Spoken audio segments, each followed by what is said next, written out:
ওং নমঃ শিবায়।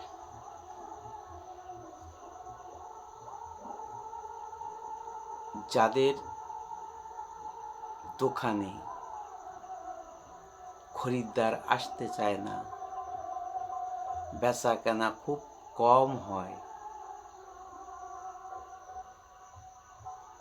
ঘুরে ফিরে আপনার দোকানের সামনের থেকে অন্য দোকানে যে মাল কিনছে, আপনি বসেই আছেন, বেচা কেনাই নাই। হয়তো কোনো তান্ত্রিকের দ্বারাই আপনার দোকান নষ্ট করে দিয়েছে, বা আপনার ভাগ্য প্রসন্ন নয়, বারদশা আছে, বিভিন্ন কারণ হতে পারে। খ্রিস্টানদের দোকান কিন্তু বেচাকেনা খুবই কম। তাদের উদ্দেশ্য এই ভিডিওটা আমি ছাড়ছি। আপনারা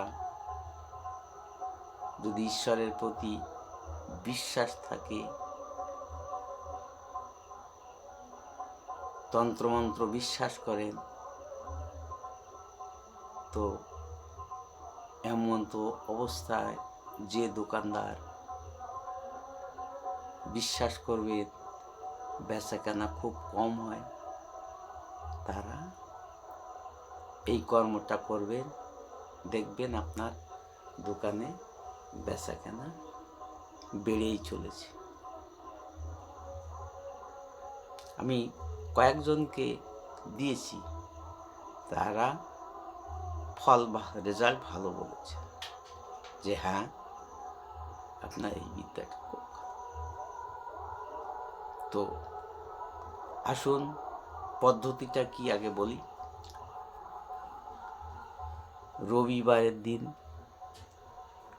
সকালবেলা স্নান দান করে এসে বস্ত্র পরিধান করে দোকানে যাবেন, যেয়ে এক মুঠ কালো বিউলির ডাল, যার বলে কড়াই, কালো কড়াইয়ের ডাল, সেই কালো বিউলির ডালটা এক মুঠ হাতে নিয়ে 108 বার এই মন্ত্রটা